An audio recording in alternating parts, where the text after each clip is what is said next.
Some people do not reject God because they have carefully disproved him.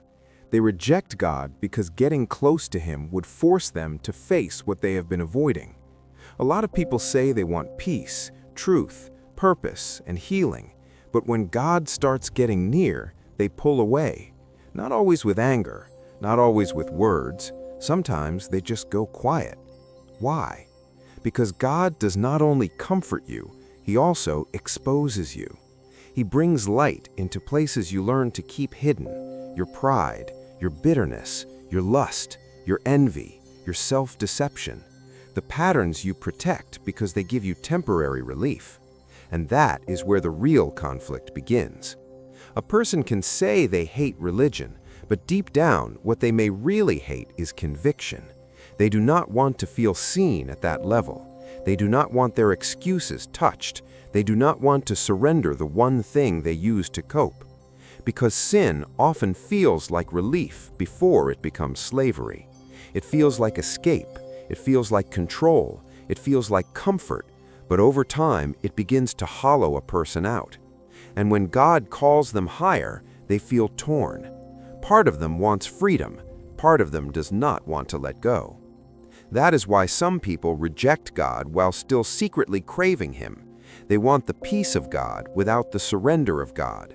They want the love of God without the authority of God. They want comfort without correction. But the real God does not leave you unchanged. He loves too deeply to do that. Sometimes the person rejecting God is not confident at all. Sometimes they are ashamed. Sometimes they already know they are living in ways they shouldn't be. And instead of coming into the light, they avoid it. They distract themselves. They numb themselves. They stay busy. They drown conviction in noise. Not because God is absent, but because his presence makes the inner battle louder. And pride makes it worse. Pride tells a person, do not bow, do not admit need, do not repent, stay in control. But healing does not begin with control. It begins with surrender. That is why humility is so powerful. The moment a person stops pretending, stops performing, stops defending every habit and every desire, that is when real transformation can start. The truth is, rejecting God is not always intellectual. A lot of the time, it's deeply personal. It's the heart saying, if I come close to him, something in me has to die. And that is true. The old life does have to die. The false self does have to die.